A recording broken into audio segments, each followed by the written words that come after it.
बरेली नहीं या कोई और जिला क्यों नहीं, ये वेस्टर्न यूपी से ही होकर के क्यों जा रहे हैं? क्या इसके पीछे भी कोई बड़ी स्ट्रैटेजी? नहीं, देखिए, एक तो कारण हो सकता है रूट आसान, बहुत अंदर बीच में आना, फिर वहां से वापस जाना। तो कई जिले यूपी को उन्होंने बहुत कम समय दिया। मेरे लिए बड़ा आश्चर्य की बात है कि यूपी में जोश ज्यादा है हाँ। और यूपी को समय कम है। ये मेरी नाराजगी है कि ज्यादा समय मिलना चाहिए, 3 जिले से होकर गुजर रही है केवल। लेकिन फिर भी उसका प्रभाव, मैं कानपुर में हूं, उत्तर प्रदेश में बैठा हूं, कानपुर में भी देख, ऐसा नहीं है, प्रभाव तो है। लेकिन बस हमने कहा ना कि देखिए, कांग्रेस ऐसा लग रहा था कि बिल्कुल बैकफुट पे थी, शांत थी। लेकिन राहुल गांधी निकले और पूरे भारत को मत डाला उन्होंने, उत्तर से दक्षिण या दक्षिण से उत्तर, जो भी कहे। तो अब आप कहें कि रथ यात्रा, याद करें बीजेपी की उत्पत्ति रथ यात्राओं से हुई है। लाल कृष्ण आडवाणी, अटल बिहारी और लेके निकल गए थे यात्राएं। अगर वो बीजेपी ने, वो आडवाणी जी ने रथ यात्रा नहीं की होती तो क्या बीजेपी का उत्थान होता?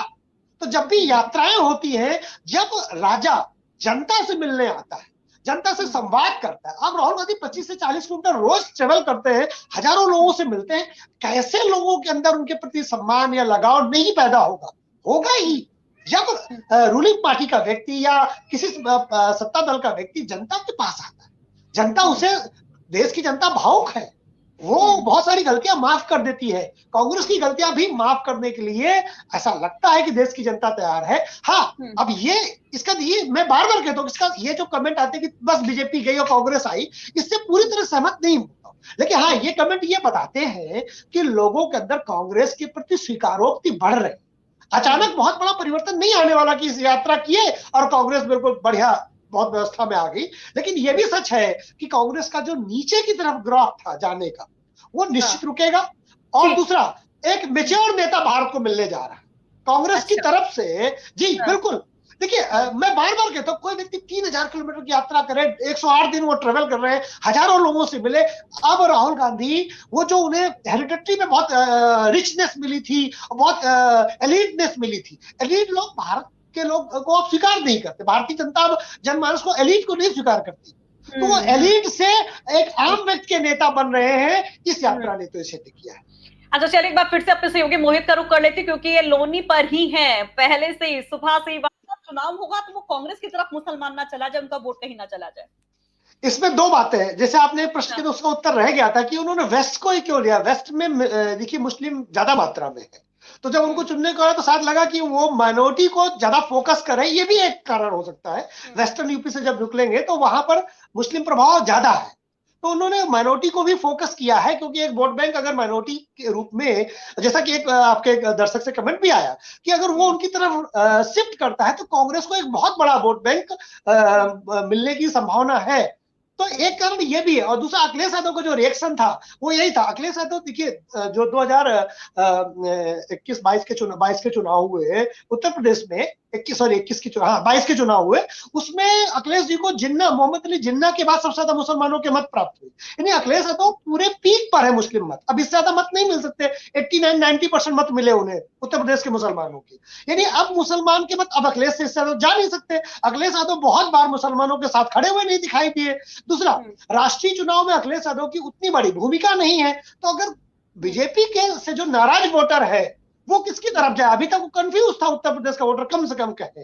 अभी फिर पूरे भारत की बात करेंगे तो वो अलग मैटर आएगा। तो उत्तर प्रदेश का वोटर कम से कम, अगर जो बीजेपी को मत नहीं दे रहा है, वो कांग्रेस की तरफ बदलेगा अगर यात्रा का प्रभाव बहुत सकारात्मक रहता है। और मैं मानता हूं कि यात्रा का प्रभाव उत्तर प्रदेश में, मैं तो मानता हूं कर्नाटका से ज्यादा प्रभाव तो आप देखिए उत्तर प्रदेश में दिखाई दे रहा है मुझे, जबकि केवल 3 राज्य जिलों से जा रही है।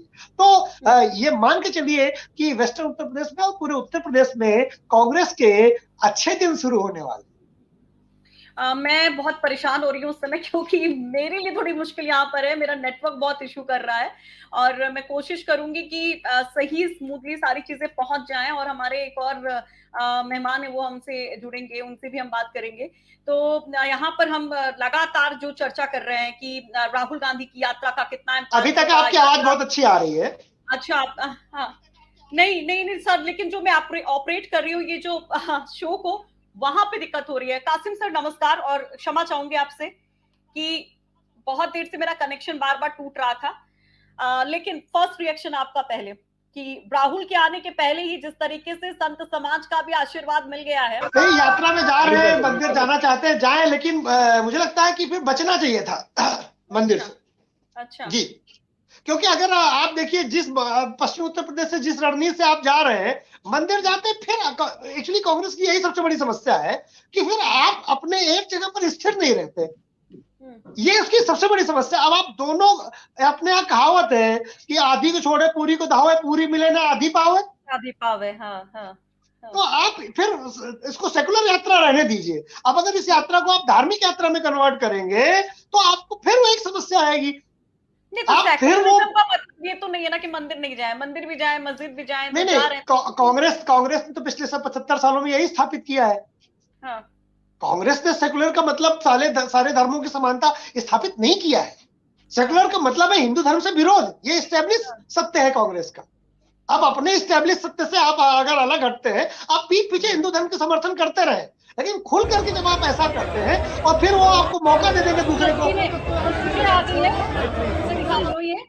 राहुल गांधी जब यहाँ पर पहुंचे इस मंदिर में, हनुमान मंदिर में, ये आप दिख रहे होंगे आपको, टी शर्ट पहने व्हाइट कलर की, राहुल गांधी जूता उतारते हुए। तो ये तस्वीरें भी अब बहुत चर्चा इनकी भी हो रही है कि आज के दिन की यात्रा की शुरुआत के पहले उन्होंने राम भक्त हनुमान का आशीर्वाद लिया है। और राम और हनुमान की सियासत, उसमें बीजेपी बड़ी माहिर है। और क्योंकि अब योगी के गढ़ में आ रहे हैं, तो इसलिए हनुमान मंदिर जाकर के जब वो इस तरह से पूजा अर्चना करते हैं तो और चर्चाएं हो जाती हैं। आलोक सर अपनी बात अब कंप्लीट कीजिए। मैं हमेशा कहता हूं कि बीजेपी के पिच पे जाके खेलेंगे तो हारेंगे। अच्छा, अब आप बीजेपी के पिच पे खेल रहे हैं जाकर के, फिर वो कहेंगे पुरानी बातें 75 साल की निकाल के लाई जाएंगे आपके खिलाफ। जो आपने बोला था भगवा आतंकवाद, वो निकाल के लाया जाएगा। तो उन मुद्दों को मत निकालिए जिसमें आप असहज हो जाते हैं, उससे आपको नुकसान। पांडे जी, भगवा और भगवान क्या एक है क्या? देखिए, भगवा और भगवान अलग भी नहीं है, एक नहीं है। ये बात देखिए, ये बौद्धिक पर चर्चा है, लेकिन जन सामान्य में जो पर चर्चा है, भगवा भगवान से अलग नहीं है। आप अगर भगवा को कहेंगे, हिंदू टेरर कहेंगे, और ऐसे बहुत सारी बातें कही गई कांग्रेस की, मैं 100 बातें गिना सकता हूं जो हिंदू धर्म और बहुमत के खिलाफ बोलते हैं आप। और जब आप यात्रा पे आते हैं तो मंदिर जाते हैं, तो इससे जो मतलब हो सकता है कि मेरी बात से असहमति हो सुषमा, लेकिन एज ए पॉलिटिकल एनालिस्ट मैं कहता हूं कि आप मौके क्यों देते हैं जो आपके कमजोर, जैसे सचिन है, तो हमेशा उस एक पर्टिकुलर बॉल पे आउट होते थे, तो कोशिश करते थे उस बॉल पे वो बैटिंग ना करें, वो उसको निकल जाने देते थे और अपनी स्ट्रॉन्ग बॉल पे वो बैटिंग करते थे। राहुल गांधी की हिंदुत्व तो एक कमजोर बॉल है, उस पर वो खेलेंगे तो आउट होंगे, हिट विकेट होंगे। बीजेपी के पिच पे पहले भी उतरने की कोशिशें की गई हैं, लेकिन वो कामयाब नहीं हो पाए हैं। कभी नहीं होंगे, कभी नहीं होंगे। कांग्रेस का चरित्र नहीं है, कांग्रेस का चरित्र है ही नहीं। कांग्रेस का हिंदुत्व चरित्र नहीं है, कांग्रेस का चरित्र सेकुलर है। हाँ, एक समय सेकुलर का मतलब सारे धर्मों का सम्मान था, बीच में 2-3 दशक सेकुलर का मतलब हिंदू धर्म का विरोध रहा, लेकिन कुल मिला के कांग्रेस का चरित्र सेकुलर है। अब आप बताइए, जो मुस्लिम भाइयों के कमेंट आ रहे थे, उसके बाद आप मंदिर की खबर पढ़ेंगे। मैं मुसलमान होता तो मैं खुद ही सोचता कि रन लो। नहीं नहीं नहीं नहीं, मैं यहाँ पे मैं डिफर करता हूँ। नहीं, मैं मानता हूँ, मैं कह रहा हूँ, देखिए मुस्लिम आप मान सकते हैं, लेकिन आप मेरी बात को अगर थोड़ा सा सही ढंग से सोचेंगे, न्यूट्रल होकर के, तो उसका असर दिखेगा। और नहीं तो आप चुनाव में देख लीजिएगा। न्यूट्रल होकर भी सोचते, मंदिर जाना आपकी आस्था का प्रतीक है। आप जिस धर्म के हो, आप मंदिर जाएं, मस्जिद जाएं, गुरुद्वारे जाएं। इसमें जाके अगर कोई नेता मंदिर जाता है और मस्जिद नहीं जाता, मस्जिद में तो वैसे भी अलाउ नहीं है ना दूसरे धर्मों के लोगों को जाना, तो मस्जिद क्यों जाएंगे राहुल गांधी या सोनिया गांधी या प्रियंका गांधी? दरगाह तो जाते हैं ना, दरगाह सब जाते हैं, सभी धर्मों के लोग जाते हैं। तो ये इसमें डिफर करता हूँ पांडे जी। बीइंग मुस्लिम, मैं मतलब ऐसे नहीं डिफर करता हूँ, बीइंग मुस्लिम में डिफर करता हूँ। मैं क्या कह रहा हूँ कि अगर ये नहीं किए होते तो आज हम उनकी दूसरी विषय पे बात कर रहे हैं, और इस पे बात करने का मतलब है राहुल गांधी की टी शर्ट पे बात होगी, राहुल गांधी की विजय है, लेकिन राहुल गांधी की हिंदुत्व पे बात होगी, ये राहुल गांधी की फेलियर है। मैं ये खुल के कहता हूँ, मैं जो कहता हूँ इससे मैं एग्री करता हूँ। और राहुल गांधी ने सीधे सुषमा सीधे कहा है कि मैं हिंदू हूँ, हिंदू और हिंदुत्व दोनों अलग अलग है। उनका कहना है कि हिंदुत्व एक अलग चीज है, हिंदू एक अलग चीज है। मैं हिंदू की बात ये बात राहुल गांधी कहते हैं, लेकिन भारत का जनमानस से मानने के लिए तैयार नहीं। कि हिंदुत्व अलग है और हिंदू अलग है। ये राहुल गांधी का अपना एक्सप्लेनेशन है। यही मैं कह रहा हूं कि राहुल गांधी के पता नहीं रणनीतिकार उन्हें क्या समझाते हैं। हिंदू और हिंदुत्व कैसे अलग हो सकता है? आत्मा और शरीर कैसे अलग हो सकती है? आत्मा के लिए शरीर चाहिए। इतनी छोटी सी बात अगर राहुल गांधी को नहीं समझ में आती है तो उन्हें समझना पड़ेगा, भारत को अगर समझना है। इसीलिए तो मैं कह रहा हूं कि पूरी भारत की यात्रा कर रहे हैं, समझे। अब देखिए, एक मुस्लिम हमारे दर्शक कह रहे हैं, अनवर अहमद साहब, की अच्छी बात है, मंदिर जाना चाहिए, उनको इससे कोई गुरेज नहीं है, बस ये कमेंट के लिए है। जब वोटर वोट देने जाता है तब तक दूसरी तरह की बातें आती हैं। यहाँ पे मैं यहाँ पे पांडे जी डिसएग्री करता हूँ। अगर आप पांडे जी हैं, मेरे यहाँ आएंगे और कहेंगे भाई कसम पे दर्शन कर रहा हूँ, तो मुझे और अच्छा लगेगा कि देखिए जो एक्चुअली आप सर, मैं बीच में आपको टोक रहा हूं, मैं बताता हूं कैसे होगा इसका असर। इसका असर होगा कि 75 साल से जो इन्होंने कांग्रेस के बयान आए हैं, उन बयानों की वर्षा की जाएगी आने वाले समय में। इस मंदिर जाने से नहीं, मंदिर जाने के बाद इनका जो ये कहा जाएगा कि असली हिंदू नहीं है, ये हिंदुत्व के विरोधी है, फिर वो सारा मैटर वहां तक खुलता है। केवल मंदिर जाना नहीं है। वो तो उस पर स्टैंड करते हैं, कहते हैं हम हिंदुत्व नहीं हिंदू मानते हैं। हाँ तो नहीं, तो फिर गलती कर रहे हैं। मैं ये कह रहा हूं, मैं नहीं कह रहा हूं, जो उनको करना है वो कर रहे हैं। एज ए पॉलिटिकल एनालिस्ट मैं जो कहता हूं, अभी तक जो मैंने उनकी बातें कही थी। सिद्धार्थ प्रियदर्शी कह रहे हैं I am Hindu, I don't believe in Hindutva. देखिए, मैं जो कह रहा हूं उसको बॉस में जो कमेंट करते हैं, ये भारत का प्रतिनिधित्व नहीं करते। अगर ये प्रतिनिधित्व करते होते पूरी तरह से तो बीजेपी सत्ता में नहीं होती। मैं ये कह रहा हूं, बीजेपी सत्ता में है। अब इस पे एक बहुत बड़ी चर्चा अलग से होगी, क्योंकि आज के दिन की शुरुआत और सबसे बड़ी बात, क्योंकि ये पोलराइजेशन की पिच के फील्ड में, ये जो पोलराइजेशन वाली फील्ड बीजेपी की है, वहां पर आने के पहले क्या ये एक बड़ी स्ट्रैटेजी है, एक सोची समझी एक प्लानिंग है कि आप पहले मंदिर जाइए, फिर वेस्टर्न यूपी घूम के आइए?